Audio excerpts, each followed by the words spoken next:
안녕하십니까. 제30강 요한계시록 이제 천년왕국 네 번째 하편입니다. 왜 이걸 상하로 나눴냐면 성경적 천년왕국설을 한 강의로 하기에는 너무 양이 좀 많고 또 내용을 달리하는 것 같으면 다른 강의로 넘어가겠는데 성경적 천년왕국설이라고 돼 있는 거 제목이 같아서 상하로 나누었습니다. 이번에는 그 성경의 좀 그 천년왕국에 대해서 연계성을 좀 이제 실질적으로 좀 강의하고자 하는데, 여러분들이 성경적 천년왕국이라고 하는 것을 단순히 이제 천년왕국이 그냥 있으니까 있다 이게 아니고, 천년왕국은 이미 그 전에도 있었기 때문에 이걸 어떻게 우리가 볼 것이냐 하는 문제가 있거든요. 그러니까 이게 이제 20장에서 그냥 나온 내용이면은 뭐 역사적 전천년설이든 후천년 무천년이든 관계없어요. 그러나 그런 것이 아니고 역사적으로 있었던 사실을 가져오게 되면은 거기에서 이제 하나님 앞에 어떻게 이것이 천년왕국을 정립할 것이냐, 또 우리가 깨달을 것이냐, 그래서 우리가 신앙 준비를 어떻게 해야 될 것이냐, 그래서 깨어서 신앙 준비를 하지 않고 들어가는 사람은 어렵다라는 거죠. 여기에서 베드로를 들추지 않을 수가 없는데, 베드로 같은 사람은 우리가 다 아는 대로 어부고 무식한 사람이라 이렇게 알고 있잖아요. 뭐 그럴 수 있습니다. 그러나 중요한 거는 우리는 그 사람들보다 더 똑똑할까요? 더 똑똑하기 때문에 우리 쉽게 다 알아볼 수 있을까요? 성경을? 그렇지 않을 거라는 것 때문에 저는 상당히 좀 우리가 하나님 앞에 성경을 연구해야 되지 않냐. 그분이 어부이기 때문에 쉽게 하나님 앞에 주의 종이 됐다. 또 사도가 됐다. 사도는 그냥 예수님 봤으니까 그렇지 않다는 겁니다. 그래서 저는 상당히 좀 우리가 성경을 자세히 봐야 정말 믿음 있는 사람으로 갈 수 있다는 거죠. 믿음이 그렇게 쉽게 주어질 것 같았으면은 세상에 아마 천지가 정말 하나님의 나라로 됐겠죠. 우리가 지금 우리나라만 봐도 그렇잖아요. 지금 큰 교회 또 많은 목사님들 얘기 들어보면은 그분들대로 하면은 아마 우리나라가 다 기독교로 다 바뀌었어야 돼요. 근데 오히려 자꾸 떨어진다 그러잖아요. 오히려 반대로 가고 있잖아요. 숫자가 점점 줄어든다 그러잖아요. 왜 그럴까요? 그분들 말이 안 맞다라는 얘기잖아요. 이렇게 하면 믿음이 되고 저렇게 하면 믿음이 되고 해가지고 다 했다는 거. 그쪽으로, 그러니까 믿음으로 가는 쪽이 그렇게 쉽지 않다는 거죠. 근데 자꾸 쉽게 갔다라고 얘기를 한다라고 하는 걸, 여러분들이 지금 좀 교회 다녔다 20년 30년 다닌 사람들 한번 봐보세요. 그때의 그 목사님들, 주변에 있는 목사님들이 어떻게 하면 됐냐. 이번에 나와서도 정광훈 목사님 그러잖아요. 몇 년 전에도 여분만 모이면 다 된다, 여분만 모이면 다 물러날 것처럼 다 했는데 오히려 자기가 지금 현재 당하고 있잖아요. 그리고 목사님들이 무엇을 잘못했는지를 모르는 거죠. 왜 이런 문제가 생기는지를. 그래서 그 사람은 정치계로 가서 그런 걸 해서 그렇다, 그런 게 아니죠. 거기에서 하나님 앞에 어떤 사명을 받았으면 그 사명에 지혜롭지 못하면 안 된다라는 거죠. 우리 사울 왕, 다윗 왕, 솔로몬 왕 세 사람은 전혀 다른 사람들이잖아요. 그 시대 상도 다르고 그 모양도 다 다릅니다. 그런데 그 사람들이 하나님 앞에 쓰임 받은 자, 진짜 하나님 앞에 칭송을 받은 자는 누구고 아닌 자는 누굽니까? 우리가 잘못하면 사울 왕이 돼요. 살왕 자기가 보기에 너무 좋은 것들이 많거든. 그거를 하나님 앞에 와서 드리면 하나님이 좋아하실 것이다. 우리도 지금도 그러잖아요. 우리가 하는 것을 하나님이 받으실 거야. 그런 소리 하지 마세요. 하나님이 원하는 게 뭐냐 하는 것을 우리가 따라할 때 되는 거거든요. 그걸 놓치면 안 돼요. 그래서 자, 이제 하로 들어가면서 성경이 어떻게 지금 현재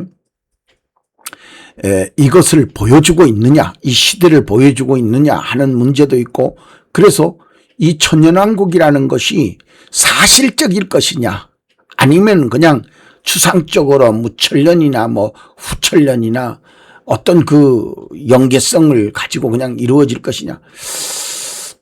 저는 하나님의 말씀을 믿어야 된다라는 주의이기 때문에 참 이거를 굉장히 뭔가 중요하게 생각하고 있다. 자, 그래서 첫 번째로 연계해야 되는 장면을 한번 봐보세요. 우리가 13장과 20장을 결정적으로 대조해야 될 그런 것을 보면은 13장에는 짐승의 통치의 나라입니다. 근데 20장에는 승리한 성도들이 들어가는 그 장소죠. 그런데 천년왕국이 무천년이라고 하면 어떻게 돼요? 지금이 천년이기 때문에 다 성도들은 이겼다 그러는데도 성도들이 어디 이긴 사람들이 몇 명이나 돼요? 술 먹고 담배 피우고 정말로 제가 언제 그런 말씀드렸어요. 술이 죄냐 담배가 죄냐 이런 물음을 하더라고요. 그럼 반대로 생각해 보라 이거예요. 막걸리 한 병 들고 강대상에 올라 들어가서 막걸리 마시면서 설교해도 성도들이 은혜 받을 거냐? 아마 다 일어서서 나가지 않을까요? 근데도 그게 자꾸 집사도 그래도 되고 성도도 그래도 된다. 그 무슨 의도인지 내가 모르겠더라고요. 그런 거를. 술 먹는 게 무슨 죄냐? 그렇게 담배 피우는 게 뭐 죄냐? 참네. 그러면은 목사하고 신부들은 담배 피우고 그 사람들은 뭐 망한 사람인지 뭐 아닌지 우리가 어떻게 알아요? 그러니까 그런 것 갖고 비교할 게 못 돼요. 그래서 우리가 성경을 갖다가 볼 때에 그대로 보자는 거예요. 42달이 13장 5절에 들었어요. 그럼 여기에서 성도들이 여기서는 이겼느냐? 진다는 거죠. 14장에 봐도 그렇고. 그래서 여기에 경제활동을 통제하고 우상숭배를 강요하고 하는 것이 여기서 나왔다는 거죠. 근데 여기에 20장에 가면은 아니요, 반대로 돼 있다는 거죠. 여기에는 천년왕국의 왕노릇하는 사람이 누가 들어갈 거냐 했을 때 우상숭배 표받지 않는 자, 이런 자들이 들어간다는 거거든요. 개념이 그렇게 돼 있다는 거예요. 그래서 최종적 승리자에게 주는 상급이라는 거죠. 최종적으로. 제가 말씀을 드렸죠. 마라톤을 뛰다가 제일 선두에 나온 사람, 야, 너 선두에 섰으니까 나와, 상급 줄게. 아니요, 마지막 테이프를 끊는 데까지 가봐야 된다는 거죠. 근데 여기가 테이프 끊는 데가 천년왕국이라는 거예요. 19장 예수님의 그 혼인잔치가 거기에 있죠. 그래서 20장이 나오는 거예요. 그래서 표를 거부한 자, 하나님의 경배, 하나님께만 경배한 자에게 이 상급이 주어지는 거라는 거지. 그런 연계성이 있다라는 거예요. 연계성. 그래서 그 연계성을 모르면 안 됩니다. 그래서 성경에서 무엇을 말하고자 하는 거를 명확하게 이해를 할 필요성이 있습니다. 그래야 천년왕국에 들어가고 휴고도 있고 하는 것이지, 그냥 믿고 있으니까 천년왕국들 저인데, 그러니까 막 지금도 쫓아다니는 사람은 안 믿으면 천년왕국 들어가지 이렇게 얘기를 하는 사람이 있어요. 그건 착각입니다. 성경에서 믿음으로 가는 것은 구원받는 데까지지 상급까지 거기에 챙기는 건 아니에요. 첫째 부활에 들어가는 건 상급이요. 그게 조건이 돼. 믿는 사람이 그 첫째 부활에 다 들어간다. 그런 말하면 안 돼요. 성경에서 그렇게 말하지 않았기 때문에 그런 거예요. 자, 그래서 이 네 가지 비교를 한번 해보자는 거죠. 여러분들이 19장에서 20장에 나오는 이 내용을 잘 봐보세요. 무천년설과 후천년설, 전천년설 같은 경우에는 아니 20장의 그 대환란의 마지막 종점, 예수님의 혼인잔치, 이것을 가져야 여기에 성경적 천년왕국에 들어간다라는 개념인데, 예수님과 더불어니까.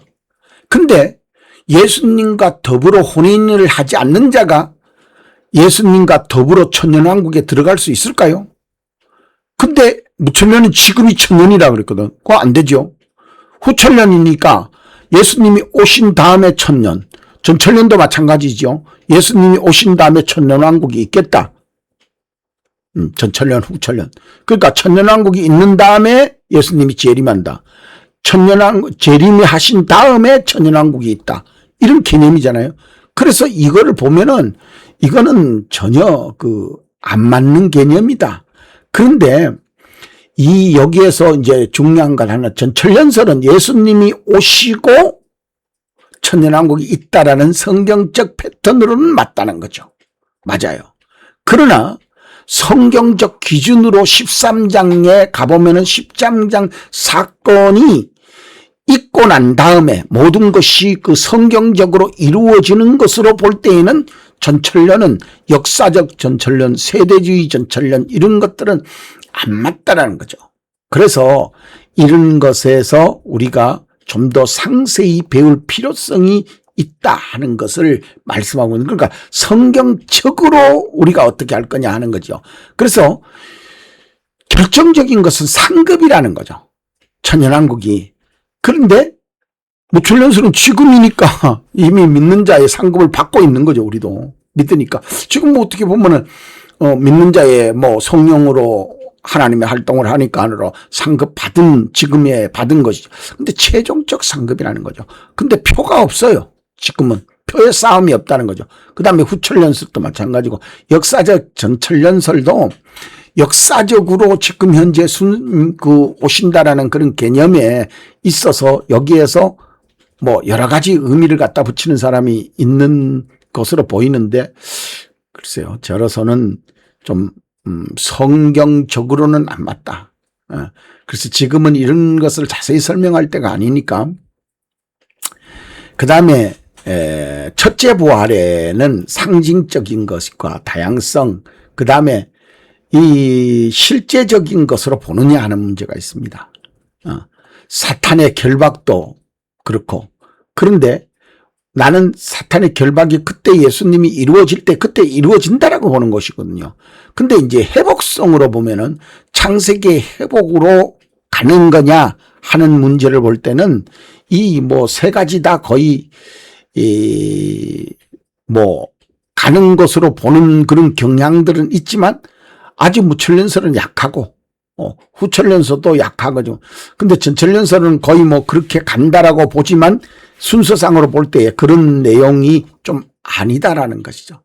그래서 성경적으로는 완벽한 100% 하나님의 영원한 나라, 천년왕국 다음에 영원한 나라가 온다라는 것을 말해주고 있잖아요.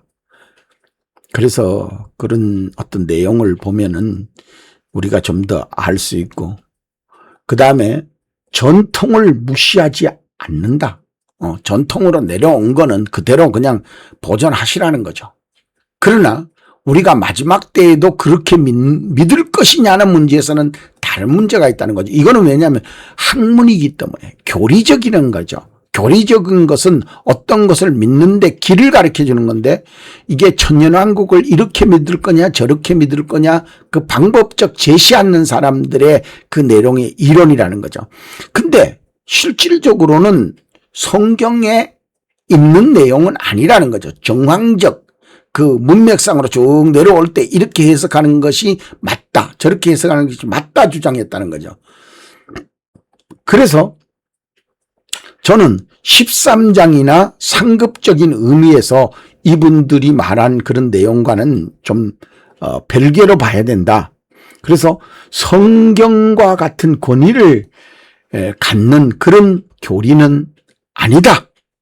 교리는 교리이지 성경적 교리가 돼서는 안 된다 하는 것입니다. 절대성을 갖는 건 아니에요. 그래서 천년왕국이라고 하는 개념에 있어서 가장 가장 중요한 의미로 볼 때에 보상적 의미라는 거죠. 왜냐면 결론적으로 나야 보상적 의미라는 게 결론이 있어야 보상을 줄 거 아니에요. 그 사람이 중간에 가다가 마지막에 뭐 되돌아설 수도 있고 마지막에 그냥 예수 부인할 수도 있고 아니 지금 현재 그 한경진 목사 쪽에 그분들은 부인했잖아요. 그거 다 신사참배 했잖아요. 근데 주기철 목사님은 안 했다 이거야. 그래서 우리가 주기철 목사님이 참 신앙의 표상이 되는 거 아니에요? 그래서 그 차이점 마지막에 가서 아니 뭐 예수 우리가 뭐 신사 참배 하나 안 하나 뭐 그게 뭔 상관이 있냐? 그들이 말하는 것처럼 야 여기서만 부인하고 저 나가서는 네가 믿어라. 그 얼마나 그 말이 좀 착 와 붙어요. 아니 요 고통 그냥 돌아갖고 저 문 밖에 나가서 그냥 네 예수 믿으면 될 거 아니에요. 여기서만 부인해라. 자, 표의 거부로 인한 상급, 순교자의 회복, 이기는 자의 왕권적인 자리가 여기 천연한 거기 때문에 이것은 우리가 앞에 있는 그 전통적 해석을 따를 수 없다. 그러므로 우리가 창세기를 보면은 두 혼인을 연결해 볼 수가 있어요. 여기는 19장이 나오죠. 지금 19장이 나오고 창세기 6장이 나오죠. 여기 왜 연계성을 가질 수 있느냐 하면 우리가 영원한 생명에서 이 120세의 나이로 줄어드는 이런 과정에 노아의 홍수가 중간에 끼었다는 겁니다. 근데 노아 홍수 이전에는 나이가 몇 살이요? 1000년을 살던 시래요. 여기가. 아담과 헤와가 에덴 동산에서 쫓겨나는 날부터 노아 시대까지가 1000년을 사네요. 무드셀라가 969세잖아요. 그러니까 이제 아담도 그렇고 900세가 다 넘기 사는 그런 시대였단 말이죠. 그럼 1000년을 사는 시대에 그 끝날 무렵에 이 혼인이 이루어지는 걸로 인해서 무슨 사건이죠? 네피림이라는 사건이 일어나고 노아의 홍수의 사건이 일어나는데 이 혼인으로 인해서 육체가 됩니다. 그러니까 육체가 자꾸 되니까 하나님이 육체가 되는 생각을 하는 그 답을 보면 그렇게 나와요. 그 성경에서 보면은 뒤에 그들이 악한 생각을 한다 그래요. 뭐 무슨 악한 생각을 했냐 하고 앞에 들다 보면은 그 혼인을 자꾸 생각했다. 그러니까 딸들, 사람의 딸들, 하나님의 아들들이 만나가지고 결혼하더라는 거예요, 자꾸. 근데 그게 육체가 됨이라고 표현했어요. 근데 육체가 됨을 하나님은 악하게 봤다는 거예요. 그들이 생각하는 게 그 생각만 하더라 이거야. 근데 중요한 거는 딸들의 아름다움을 봤다는 거예요. 딸들의 아름다움. 지금도 마찬가지죠. 미인이면 꼴깍 넘어가잖아요. 그래서 여기에서 혼인을 한번 대조해보라. 이것이 창세기와 요한계시록 20장과의 연동성. 그래서 이것이 19장에는 실제로 혼인잔치가 일어나고 20장에는 더불어 사는 삶의 혼인의 역사가 이루어지는 그런 하나의 순서적 역사가 명확하게 들어있다는 게 중요하다는 거죠. 그래서 여러분들 한번 봐보세요. 여기서 이 창세기 혼인잔치에서 이루어지는 이 내용이 무엇이냐 하는 것이죠. 19장에서는 요한계시록 19장에서는 어린 양의 혼인잔치라고 그랬어요. 여기에서는 어떻게 사람의 아들과 사람의 딸들과 하나님의 아들들, 그 하나님의 아들들이잖아요. 여기는 어린 양, 혼인은 신부, 어린 양의 신부가 예비되었으니 그러잖아요. 그래서 여기에 혼인과 혼인 사이에 어떤 연관성이 있느냐. 창세기의 혼인과, 그러니까 성경 전체에서 혼인하는 거는 여러 가지로 나오죠. 나오는데 이 혼인하는 것에 있어서 짝을 한번 지어보면은 여러분들이 많은 공부가 될 수 있다. 창세기 6장과 요한계시록의 19장. 그런데 이것이 있고 나서 20장에 더불어 삶을 사는 대로 갔다는 거죠. 중요한 건 그겁니다. 그래서 이런 것을 연계해 봤을 때 과연 이 무천년, 전천년, 후천년이 가능할까요? 판단은 여러분들이 하십시오. 그러나 분명한 거는 이 성경적으로 보는 것이 가장 하나님 앞에 축복된 삶이라 할 것입니다. 그분들도 그래요. 성경적으로 해석한다고 그래요. 문제는 그거예요. 성경적으로 해석한다. 근데 진짜 성경적으로 해석했느냐 하는 거를 제가 해석하는 것과 비교해 보라는 거죠. 어느 것이 하나님 앞에 현명한 것이냐. 마태복음 16장 3절에 말하듯 시대의 표적이 어떤 것이 더 많냐.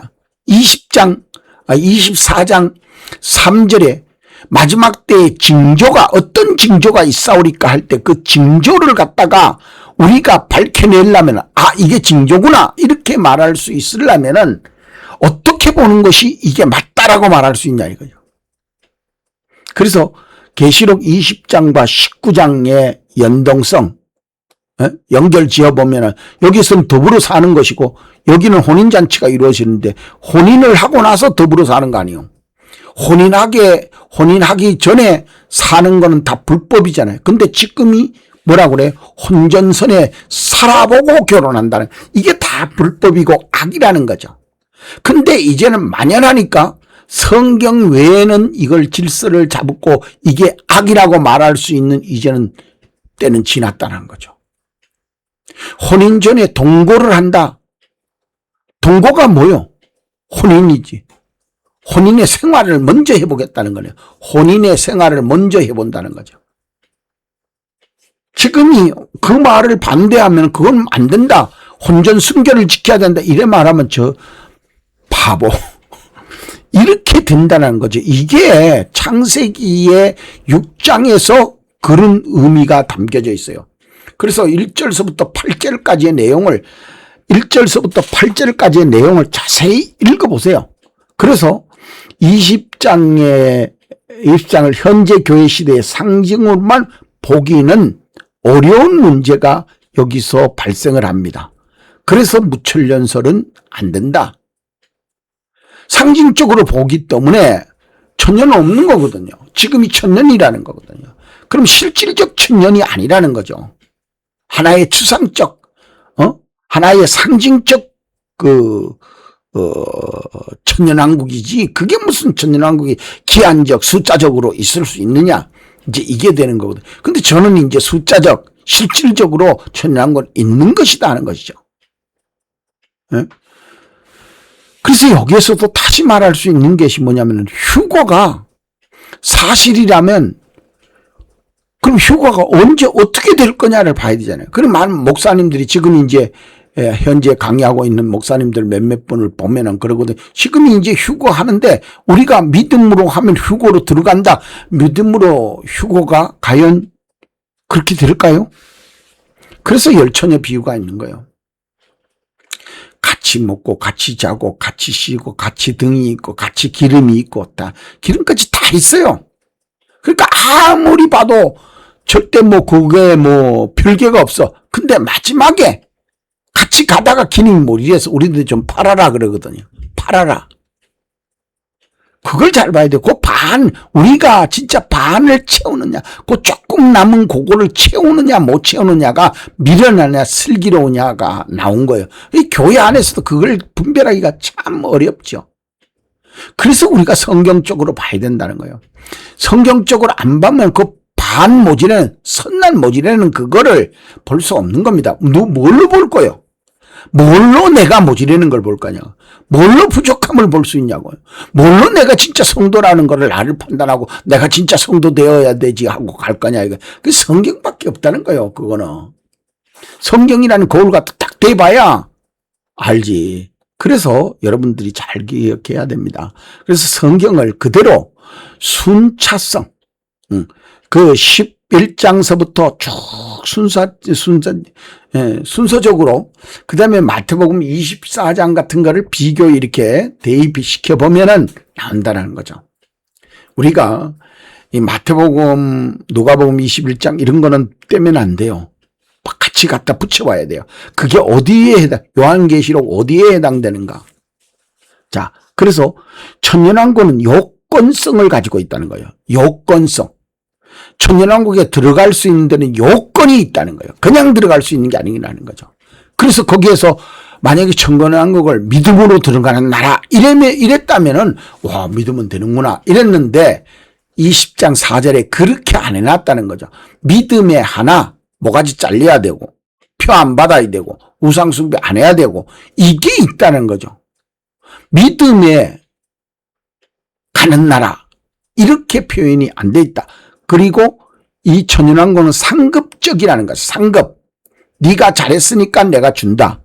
그 다음에 회복성. 이제부터 창세기에 이제 나오는 앞에서도 그랬죠. 제가 혼인은 천년왕국과 이렇게 연결을 해보면 알 수 있다는 거죠. 왜 요한 창세기 6장에 혼인으로 인해서 악한 생각이 되었고 그 악한 생각으로 인해서 심판이 되었을까요? 거기에도 혼인이라고 그러는 거예요.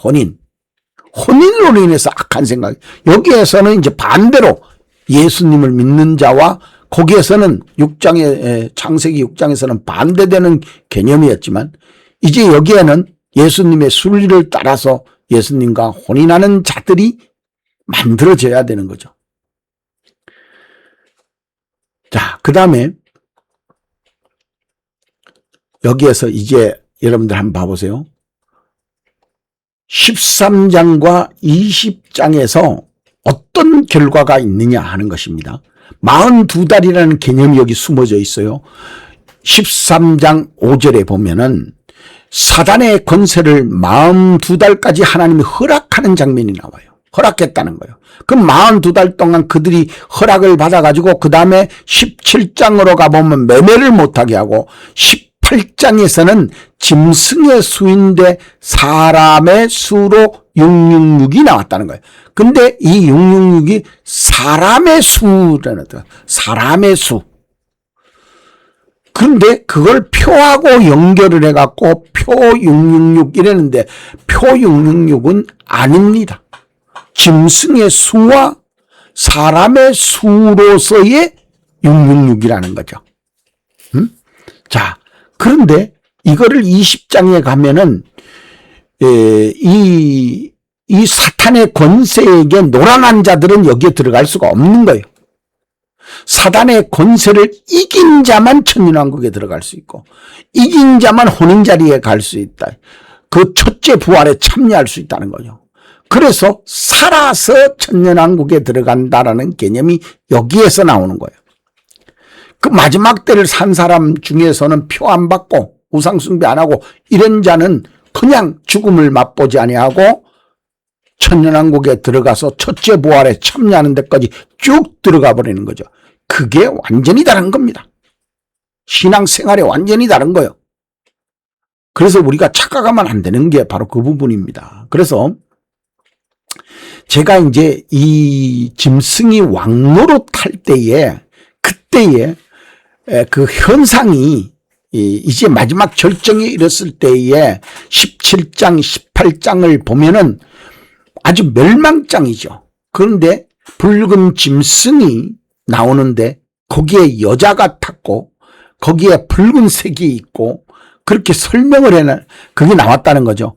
근데 거기에 7머리 10뿔 이런 것들이 따라 나오고 그 다음에 그 설명을 해놨는데 보면은 이 여자는 무리라고 써 있어요. 무리. 많은 그 무리라고 백성들이라고 하는 개념이 있어요. 그거는 어떻게 보면 선거가 아니겠느냐 뭐 그런 쪽으로도 해석이 될 수가 있어요. 천년왕국의 중심 표현이 바로 그리스도와 더불어 1000년 동안 왕노릇한다.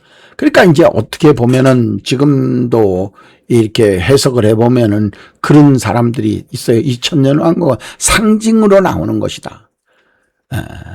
천년왕국은 문명의 대전환적인 어떤 역할을 하는 거예요. 여기에서 영원한 나라에 들어가기 위한 천년왕국이 없으면 영원한 나라에 그 들어가는 그 자체가 안 된다라는 거죠. 제가 봤을 때는. 왜냐하면은 에덴 동산에서 쫓겨나서 천년을 에덴 동산 쫓겨났는데 4장부터 시작을 해서 6장까지가 천년을 사는 시대에서 거기는 어떻게 살았다라는 것보다도 가인과 아벨만 나오고 살았다라는 개념이 특별하게 없어요. 근데 족보가 대단히 길어. 족보를 그렇게 많이 자세히 기록을 해놨어요. 그래서 거기에는 문명의 충돌적 의미가 있다. 11장에도, 창세기 11장에도 바벨론으로 인해서 언어가, 그러니까 모든 사람들의 그 언어가 해방되잖아요. 그래서 거기에 바벨탑 사건이 일어난다. 하나님이 개입한다는 거죠. 그래서 문명적 충돌이 일어나는 그 과정 속에서 이 일 후에라는 것이 요한계시록에는 계속 들었어요. 4장 1절에도 들었고 지금 19장 1절에도 들었고, 이래서 이 19장이 있기 전에는 이 일 후에 라고 하는 개념이 성립이 안 되잖아요. 그래서 천년왕국이란 무엇인가 하는 점을 물어본다면은 간단하게 그리스도와 더불어 성도들이 왕노릇하는 하나님의 통치의 공간이다, 기간이다, 이렇게 명백하게 그 성경적으로는 설명을 하고 있어요. 그러나 성경적으로 뭐 믿느냐 안 믿느냐 하는 거는 각자에게 주어진 거니까요. 예?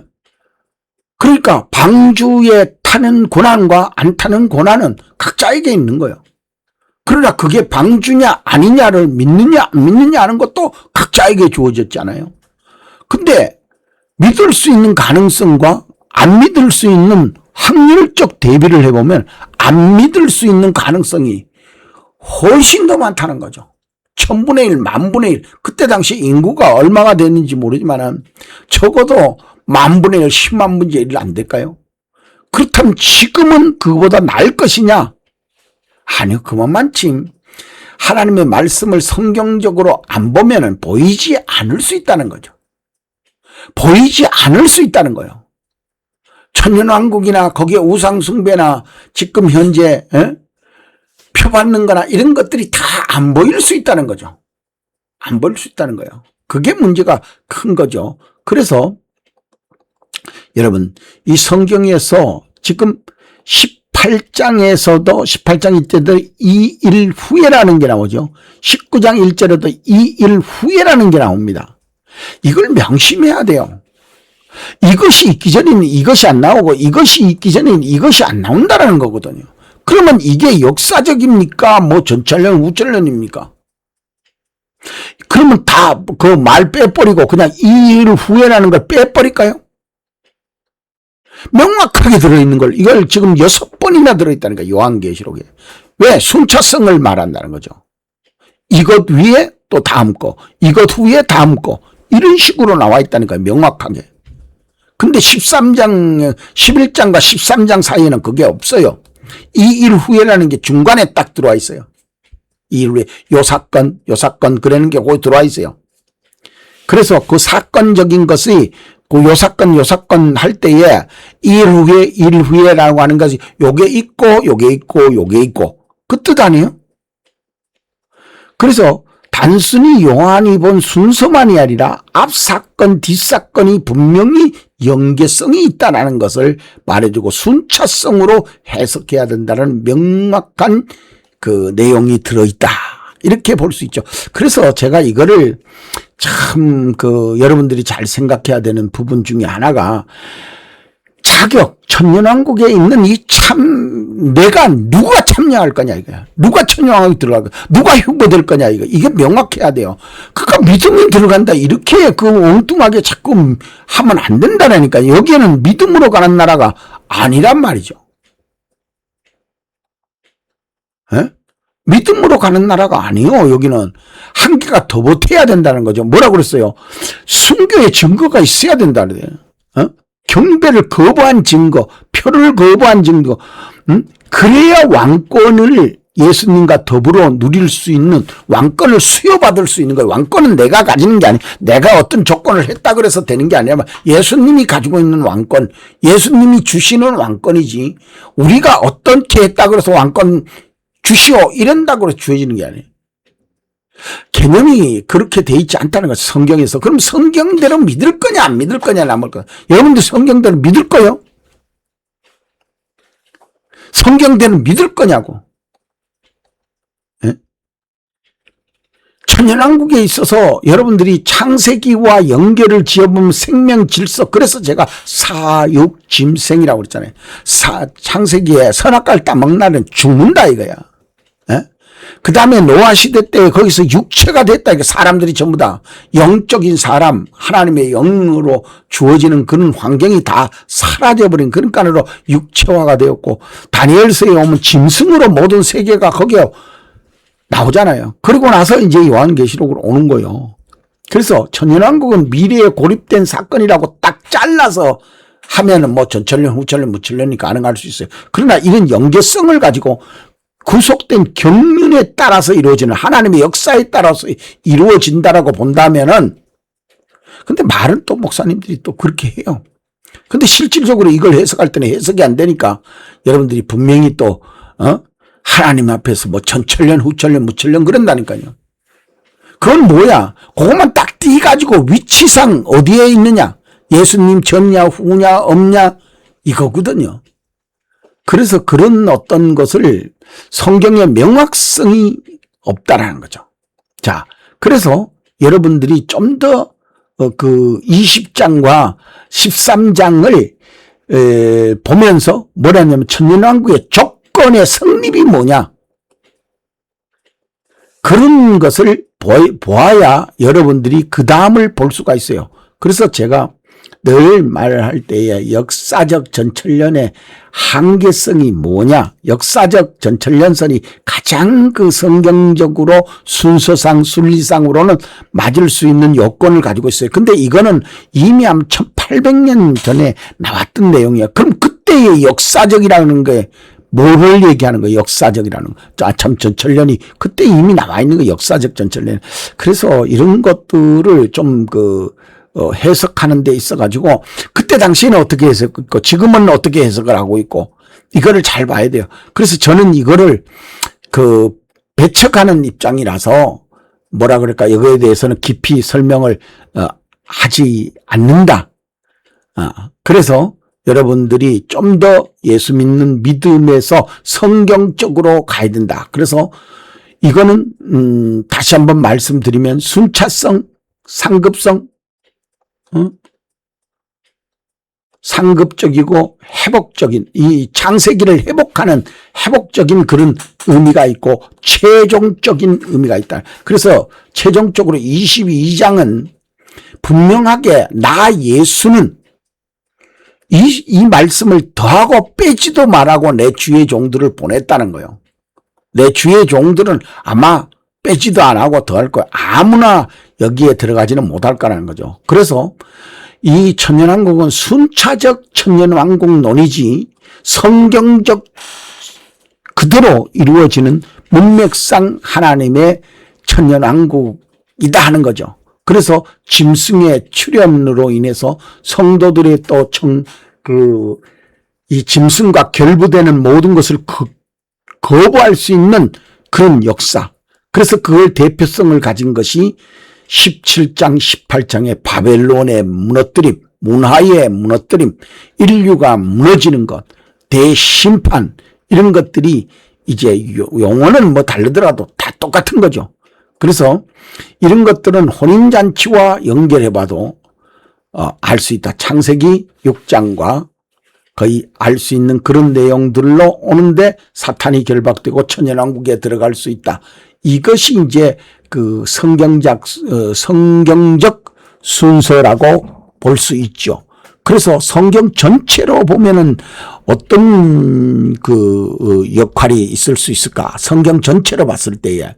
그래서 성경 전체를 한번 이렇게 봐보면은 여러분들이 좀 더 쉽게 알 수 있을 거예요. 그래서 저는 이 에덴 동산과 홍수 사건을 이 요한계시록과 연계를 해보면, 그래서 창세기 1장에서부터 11장까지를 딱 잘라가지고 저는 연구를 계속 요한계시록과 비교해서 연구를 해봅니다. 근데 연결성이 상당히 많아요. 그래서 제가 언제 이런 말씀을 하나 드렸습니다.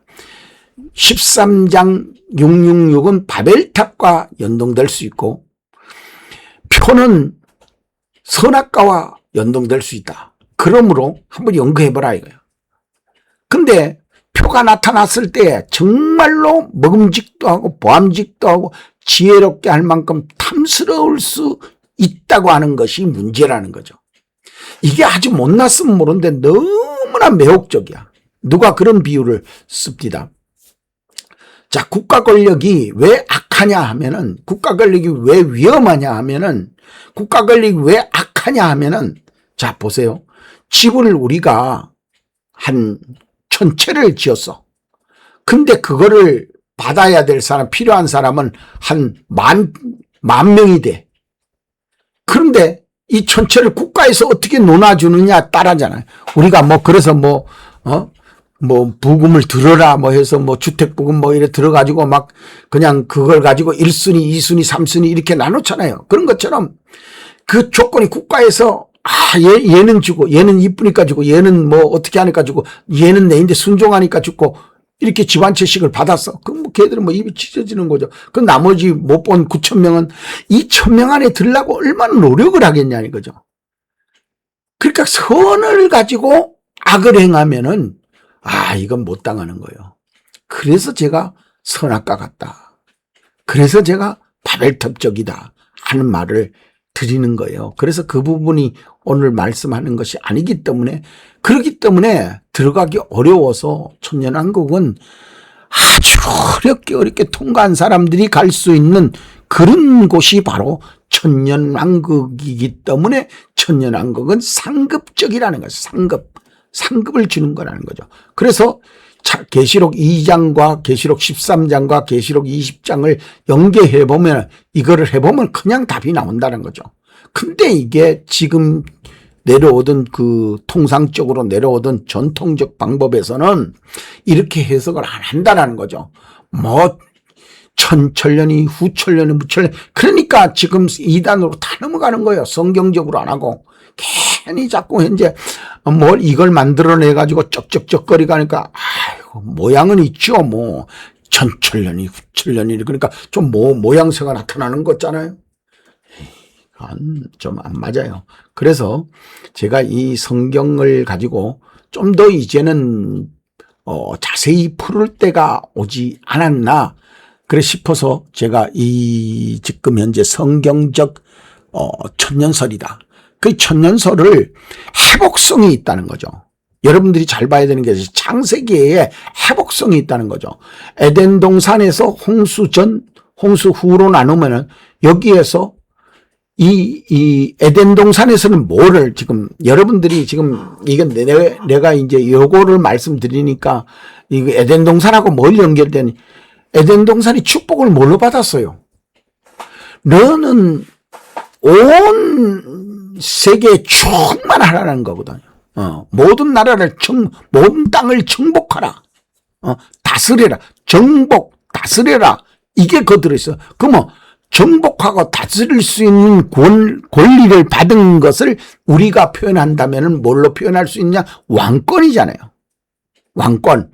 그런데 여기에 20장에 왕권의 회복이 주어졌다는, 이 왕권을 아담과 해와가 다 잊어먹었죠. 다 뺏겼다는 거죠. 뭘로? 선악과 따먹고 나서. 그러니까 가인과 아벨이라는 작자가 나오죠. 만약에 왕권이 있었다면 아버지가 그냥 다스리면 되죠. 아담과 하와가 다스리면 되잖아요. 근데 그거를 못하니까로 그냥 아들 둘이 싸워가지고, 큰 아들이 작은 아들 죽여버리잖아요.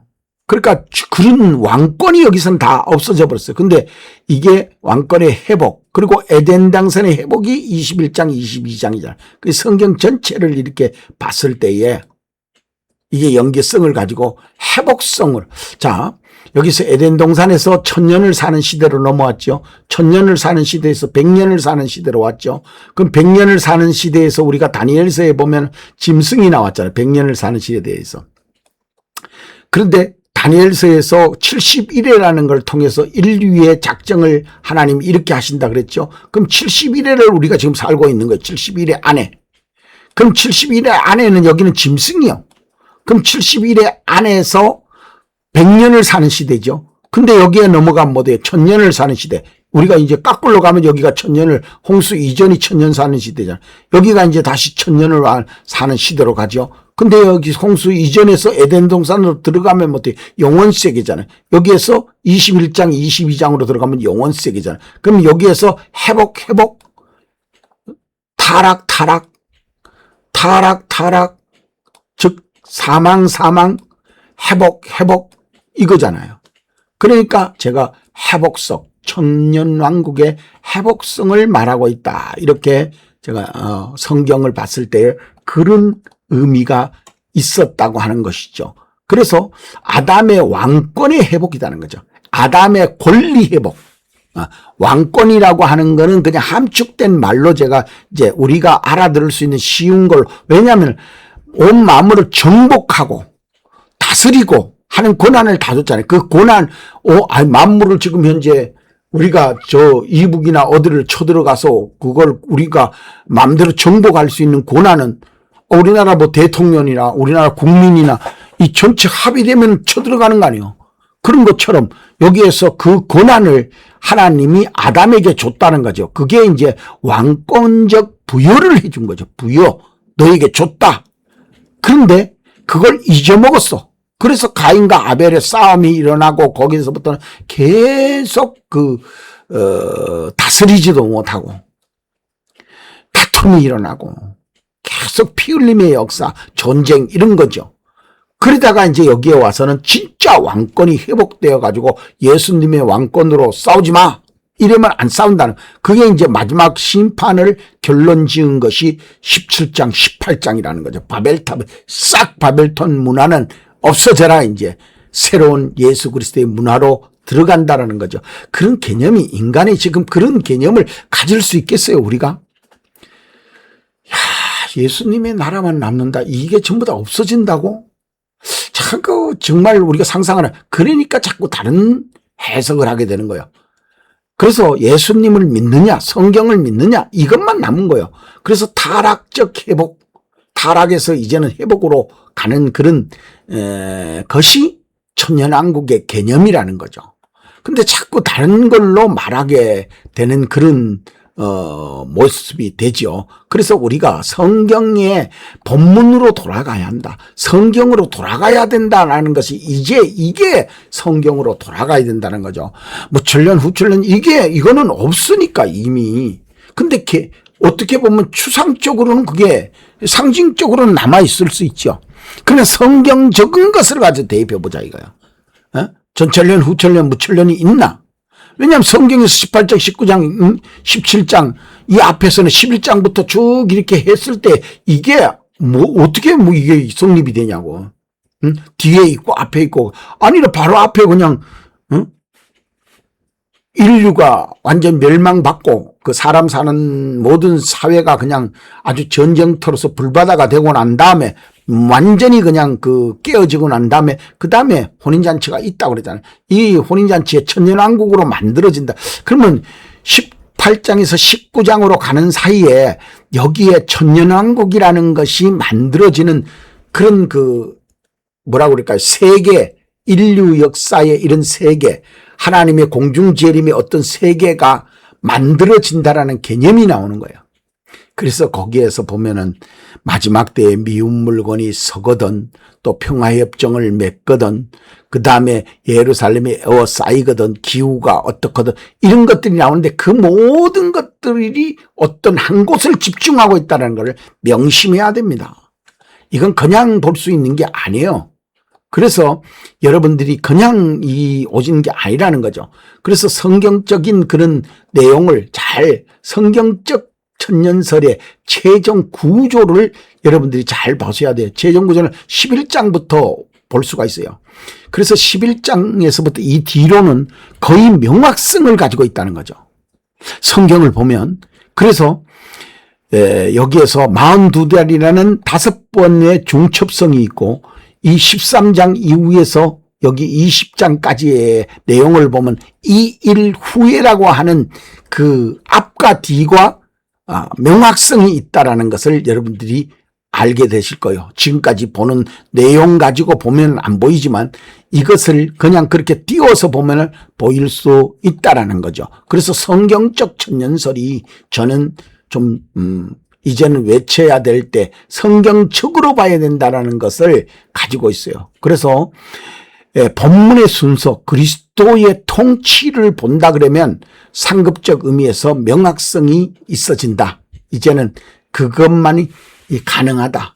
그래서 이제는 순차성, 연결성, 상급성, 실제적 부활이라고 하는 게 있잖아요. 실제적 사탄의 결박이 있고 회복성이. 그러므로 이것이 무엇을 말하느냐 하는 것을 명확하게 알아야 돼요. 성경적으로 안 보면은 이제는 안 된다라고 하는 개념이죠. 안 된다. 그래서 성경적으로 어떻게 볼 거냐 하는 것을 제가 제시한 거예요. 성경으로 어떻게 돌아갈 것이냐는 걸 제시한다는 거죠. 목사님이 맨날 강대상에서 떠드는 그런 것 갖고는 천연왕국 못 들어갑니다. 그래서 이기는 자의 보상이라고 하는 개념을 그럼 이기지 못하면 안 됩니다. 휴고도 못 받아요. 무슨 그냥 예수 믿는다고 그냥 맨날 해갖고 나는 권사 때문에 교회 못 가. 나는 장로 때문에 교회 못 가. 오늘 가보니까 목사가 설교가 나만 가지고 설교하는 것 같아. 그러면서 교회 안 나와. 그게 무슨 천년왕국이 하나님 앞에 구원받을. 전혀 그런 것 가지고는 천년왕국. 아이고, 하나님의 나라 맡겨놨다가는 또 지멋대로 다 해보라고. 그럼 또 타락되는 거죠. 그런 타락을 다시 반복 하나님이 하시겠어요? 수천 년, 수억 년이 걸렸을지도 모르죠. 성경상으로 봤을 때에. 그냥 세대주의를 보면 6천 년이 되는데, 왜냐하면 순차적으로 거기에 보면은, 그러나 그 내용적으로 그 안에 중간중사 사이에 다 기록한 게 아니라 그러잖아요. 다 기록한 게 아니, 예수님도 자기가 행한 모든 것을 다 기록한 게 아니라 그러잖아요. 그러니까 기록한 그 내용을만 가지고도 6천 년 이랬는데, 그래서 성경에서 이제 성경적 천년설을 만물이 지으면서 여러분들인데 반드시 전통은 존중하나 성경의 권위가 앞설 것이냐 뒤설 것이냐. 성경의 권위가 전통보다 앞서야 되냐 뒤서야 되느냐 이거죠. 제가 성경대로 말 안 했다면은 성경 천년설을 안 믿어 좋아요. 그러나 성경대로 믿었다면은 성경대로 또한 맞다면 성경적 천년설이 맞다. 이거죠. 그러므로 여러분들은 이기는 자가 돼야 된다는 거예요. 이기지 않는 사람은 이거하고 상관없어요. 그래서 창세기부터 요한계시록까지가 전체를 다 집계라는 모든 것에 결론이 내려진 자가 계시록 20장인데 이것을 갖다가 상징적으로 푸는 것은 아주 성경에 대한 그 이해가 좀 더 깊어야 되지 않냐 이런 생각을 갖습니다. 그래서 제가 여기서는 깊이하지 않겠습니다. 창세기 여기는 상급의 원리적 의미로 여러분들이 기억하셔야 된다. 상급적 원리. 그거를 이해하지 못하면 여러분들이 지금까지 내려오던 천년설, 그런 각자의 그 천년설을 어떻게 이해할 것인가 차이점을 유의해서 보시기를 바랍니다. 그래야만 이길 수 있다는 거예요. 믿음으로 이길 수 있다는 거예요. 세상에 지금 현재 저 가지고 자살하는 연예인들도 많고, 제가 참 안타까웠던 애들 중에 하나가 장자연이 또 최진실이 이런 애들은 참 제가 봐도 얼굴이 선하게 생겼더라고요. 그런데 들어가고 거기서 못 견디지요. 온갖 악과 취행을 거기서 다 할 텐데 그때는 그래도 좀 보수적 기질이 있기 때문에 참 힘들었을 거예요. 근데 지금은 어떻게 돼요? 이게 죄냐 그러니까 이쁘고 마음이 좋고 나쁘고 없어요. 그게 죄가 아닌데. 그러니까 이제 지금은 크게 자살할 이유가 없죠. 그래서 이기는 자에게 주어지는 것이 천년왕국과 상관이 있는 거예요. 이기는 자. 이게 강의를 마치면서 여러분들이 꼭 알아야 되는 거는 성도는 이겨야 됩니다. 옛날에 장사의 신예라고 하는 드라마에서 그런 말을 한 적이 있어요. 장사 중에 누가 제일로 장사를 잘하는 것이냐. 거기에서 그래요. 이겨야 마지막까지 살아남는 자가 이긴다라는 거예요. 그런 개념을 거기에서 말하더라고요. 근데 여기에서 성경으로 봤을 때 성경은 이긴 자가 이긴 것이지 천국을 소유하는 것이지, 온갖 것이 다가오는데 내가 칼 때문에 졌어, 뭐 때문에 졌어, 아유 예수님 저렇게 어려운데 내가 어떻게 참아요, 저런데도 내가 참을 수 있어요?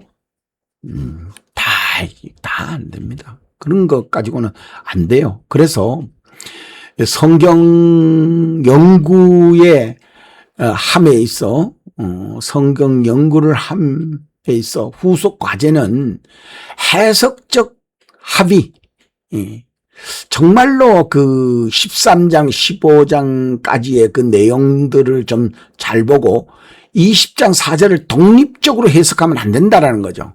연동성을 가져야 된다는 거예요. 그래서 후속 연구 과제는 첫째 부활 이런 것들이 여기에 담겨져 있어요. 그래서 이게 중첩성, 즉 그 42달에 대한 중첩성, 2일 후에라고 하는 중첩성, 이런 내용들이 아주 명확성 있게 해석할 수 있는 요건이 된다라는 거죠. 그래서 여러분들이 성경적 천년설이라는 것을 기억하시기를 부탁을 드리면서 말씀을 마치고자 하는데, 여러분들 천년왕국의 견해는 천년왕국을 견해를 어떻게 갖느냐, 어떤 그 논리를 갖느냐 하는 것은 굉장히 중요한 문제입니다. 왜냐하면 짐승의 표를 거부하는 그런 사람만이 들어갈 수 있기 때문에 그래요. 근데 지금 뭐 아이고 돈 준다 그러면 표 받는 건 아무것도 아니죠. 돈 1억만 들고 와도 그냥 아이고 지금 저 50억 주니까 판사도 다 뒤집어 버리잖아요. 50억 클럽이라는 말까지 생겨날 정도로 50억만 받으니까 판사들도 다 안 돼요. 판사도 그 자리에 있기 힘든 거요. 그 정직이라는 거, 법률이라는 거, 그걸 지키기가 그렇게 쉬운 게 아니죠. 그래서 휴거와 천년왕국은 주님의 십자가를 같이 지는 대가다. 예수님도 십자가를 졌으니까 너희들의 십자가를 지고 같이 지는, 십자가를 같이 지는 데까지 그냥 믿는다고 들어가는 그런 게 아니라 휴거와 천년왕국은 보상과 상급의 의미가 있다. 이렇게 해석되면은 여러분들 천년왕국은 결정적으로 나하고 상관이 있다는 거죠. 내가 이걸 견디면 천년왕국 들어가는 거고, 내가 이걸 견디지 못하면 천년왕국에 못 들어가는 겁니다. 내가 구원받느냐 못 받느냐, 믿음으로 가느냐 못 가느냐 하는 것, 여러분들이 제가 앞에서 말씀드렸던 그 내용들을 잘 생각하셔서 우리가 마지막 때에 꼭 이기는 자의 편에 서서 이기는 자로서의 예수님 앞에 서기를 예수님의 이름으로 축원드립니다. 그러므로서 성경적 천년왕국은 강의를 여기에서 마치도록 하겠습니다. 지금까지 강의 들어주셔서 감사합니다.